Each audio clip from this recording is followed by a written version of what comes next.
the beautiful girl that I met made in Japan. The beauty of her face was beyond my wildest dreams. Assalamualaikum warahmatullahi wabarakatuh. Halo semua, perkenalkan nama saya Nandini Cahaya Lestari dengan NPM 2025-14500-424 dari kelas XF. Saya perwakilan dari kelompok 11. Nah, pada kesempatan kali ini kami akan mempresentasikan atau menampilkan video mengenai materi ilmu kealaman dasar yang berjudul Konsep Lingkungan Hidup yang diampu oleh Ibu Mimanisma SEMM. Nah, dalam video ini juga saya tidak sendiri nih. Saya akan ditemani oleh rekan satu kelompok saya yang bernama. Hai guys, perkenalkan nama saya Nadia Syarani dengan nomor NPM 025145001379. Melalui presentasi ini, kami akan bahas mengenai konsep lingkungan hidup, jenis pencemaran air, udara, tanah, penyebab pencemaran, dan dampaknya bagi kehidupan.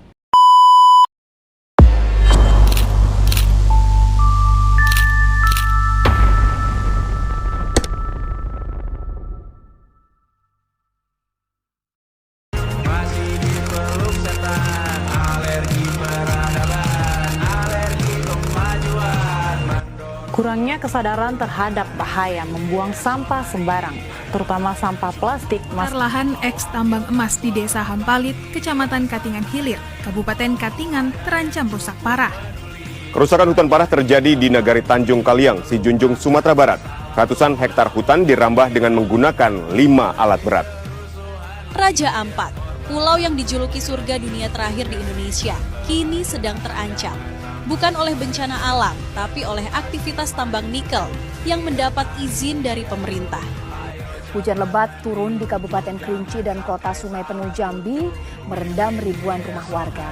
Hingga Senin siang banjir kian luas. Bagaimana proses evakuasi dan juga proses pencarian korban hilang di lokasi tanah longsor? Putihnya langit di ibu kota belakangan jelas bukan disebabkan kabut. Asap kendaraan bermotor menyatu menjadi polusi. Jajah langit.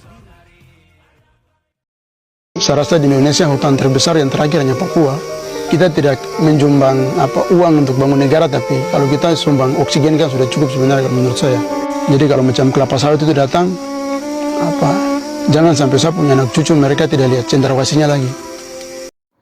Langsung saja kita masuk ke materi kali ini, yaitu konsep lingkungan hidup. Materi yang akan kita bahas yaitu konsep lingkungan hidup, jenis pencemaran, air, udara, dan tanah, penyebab pencemaran, dan dampaknya pencemaran bagi kehidupan. Nah, apa itu lingkungan hidup? Pengertian lingkungan hidup. Lingkungan hidup adalah segala sesuatu yang berada di sekitar makhluk hidup, baik berupa unsur biotik, makhluk hidup seperti manusia, hewan, dan tumbuhan, maupun abiotik, benda mati seperti air, tanah, udara, dan cahaya matahari yang saling berinteraksi dan memengaruhi kelangsungan hidup. Menurut Kementerian Lingkungan Hidup dan Kehutanan, lingkungan hidup mencakup kesatuan ruang dengan semua benda, daya, keadaan, dan makhluk hidup, termasuk manusia dan perilakunya, yang memengaruhi alam itu sendiri, serta kesejahteraan manusia dan makhluk hidup lainnya. Komponen lingkungan hidup. Lingkungan hidup tersusun atas 3 komponen utama, yaitu biotik, abiotik, dan sosial budaya.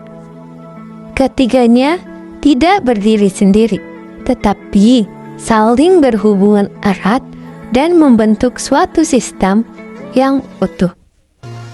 Hubungan ini disebut sebagai keseimbangan ekosistem, di mana setiap komponen memiliki peran penting dalam menjaga kelangsungan kehidupan. Komponen biotik, makhluk hidup. Komponen biotik adalah semua makhluk hidup yang berada dalam lingkungan seperti manusia, hewan, tumbuhan, dan mikroorganisme. Dalam ekosistem, komponen biotik memiliki peran yang berbeda-beda. Yang pertama, ada produsen, tumbuhan, menghasilkan makanan sendiri melalui fotosintesis. Yang kedua, konsumen, hewan dan manusia, memperoleh energi dengan memakan makhluk lain. Yang ketiga, ada dekomposer atau pengurai, bakteri dan jamur, menguraikan sisa makhluk hidup menjadi unsur hara. Peran ini menunjukkan bahwa makhluk hidup saling bergantung satu sama lain dalam rantai makanan dan siklus kehidupan.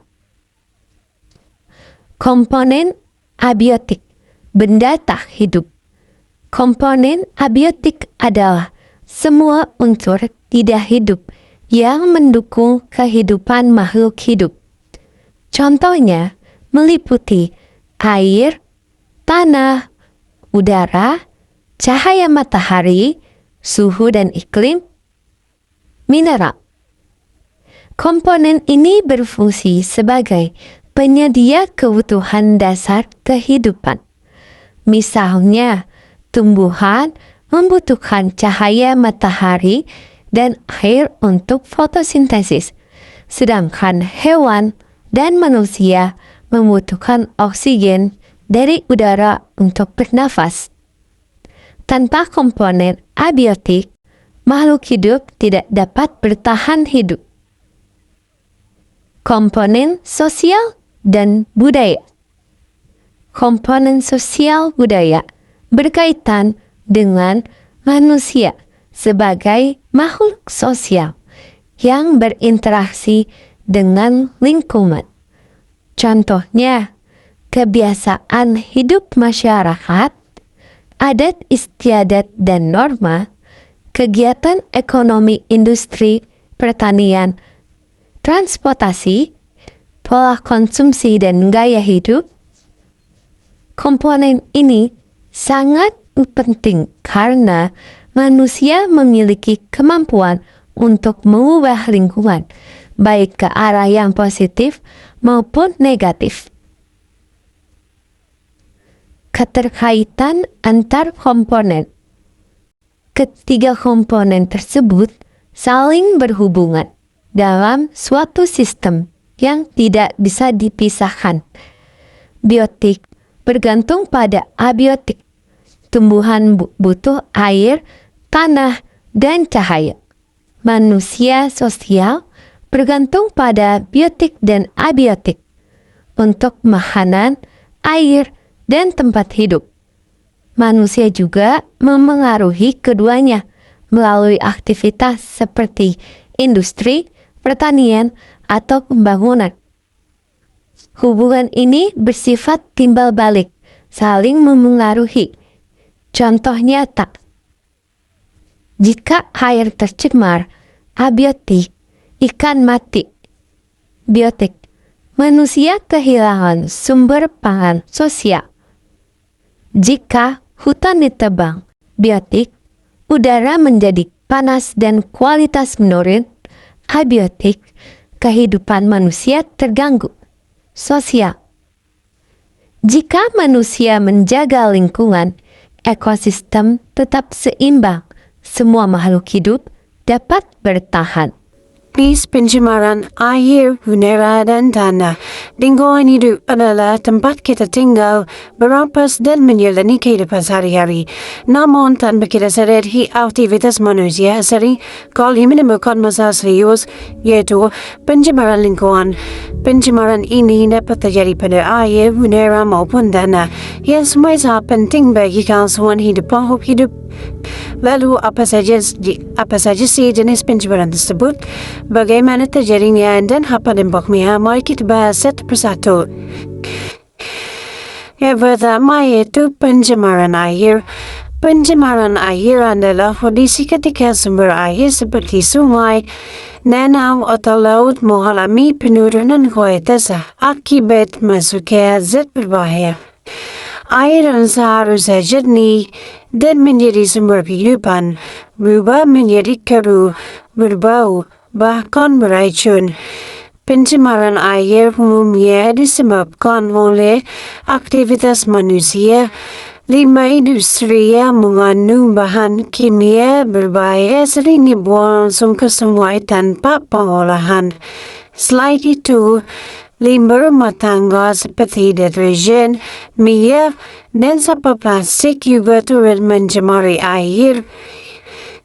Di sektor pertanian, penggunaan pestisida dan bubuk kimia yang berlebih dapat terbawa air hujan ke sungai dan danau. Dampak dari pencemaran air sangat luas. Biota air seperti ikan dan tumbuhan air bisa mati karena kekurangan oksigen atau keracunan.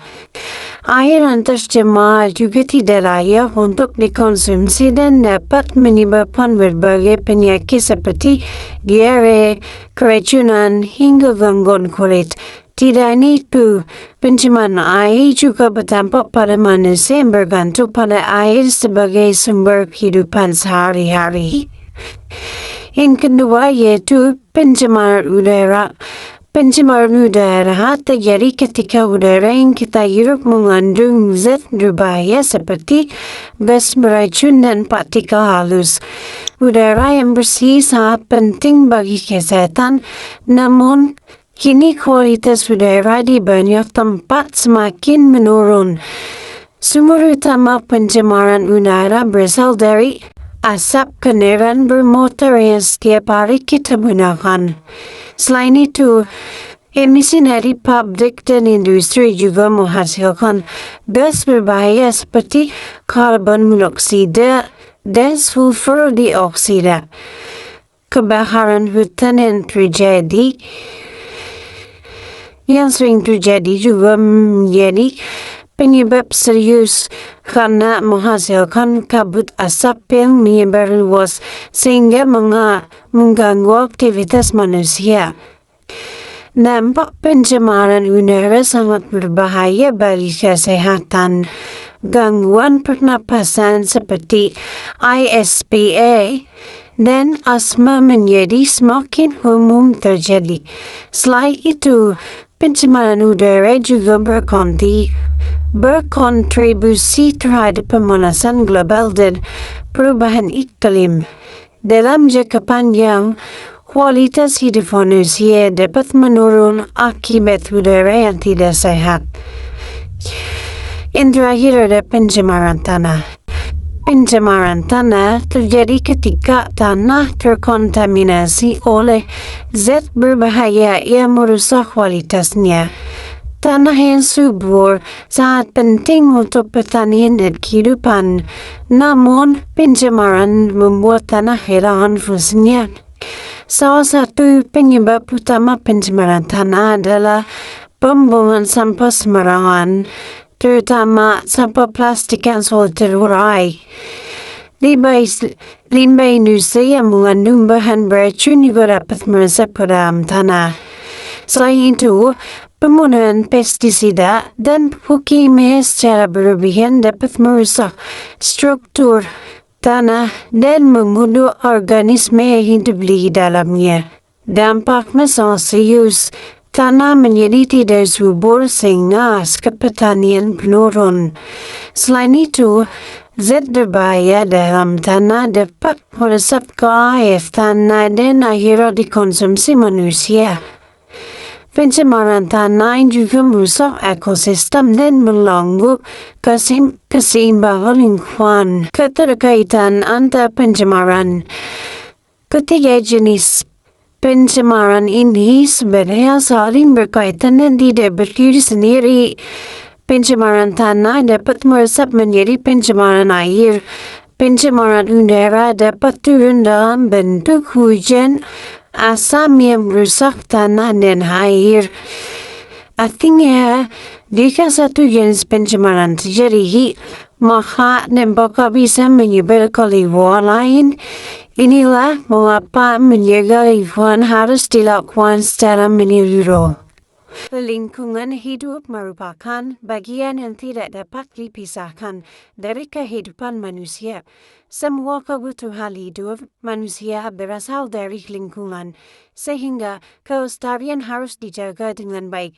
Namun, berbagai aktivitas manusia telah menyebabkan terjadinya pencemaran air, udara, dan tanah yang berdampak buruk bagi kesehatan ekosistem serta kelangsungan hidup generasi mendatang.